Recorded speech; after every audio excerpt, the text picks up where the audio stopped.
Even if you only take into account the original strength of the Republic's clone army, there were still well over 10,000 clone commanders in the Grand Army of the Republic, meaning that for every clone commander that we know and love, there were hundreds more whose stories went untold. Today, we'll be discussing a fairly unknown clone commander who had a seeming fear or distrust of space, Clone Commander Kite.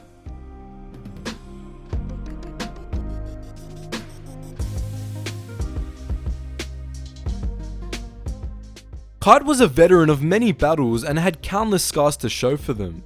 He was a very singular-minded clone and knew or cared for little that was unrelated to combat. He served under the Jedi General Ares Noon and developed a relationship with him, though it wasn't exactly close, as there wasn't much for them to relate to each other about. Kite's most interesting trait, however, was that he had a distrust of space travel and combat. Having been in many conflicts, he staunchly preferred ground battles to naval engagements, and once said that he'd prefer to die with dirt under his boots instead of deck plates. That being said, it was unclear whether or not he was just uncomfortable in space or was afraid of dying in a space battle, which isn't an unjustified fear to have, considering that dying of exposure to vacuum is one of the worst ways to go imaginable.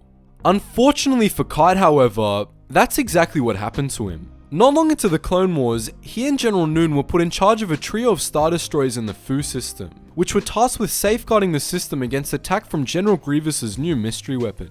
Instead, they ended up as some of the Malevolence's first victims. Despite Kite's wishes, his last moments were spent aboard the powerless Star Destroyer Laudable, as the turbo lasers of the Malevolence turned it into a debris field.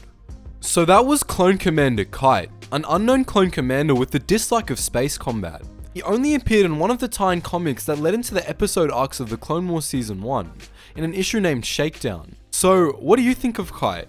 Would you share his distrust of space in his position? And more importantly, based on the limited information provided, do you think he would have followed Order 66?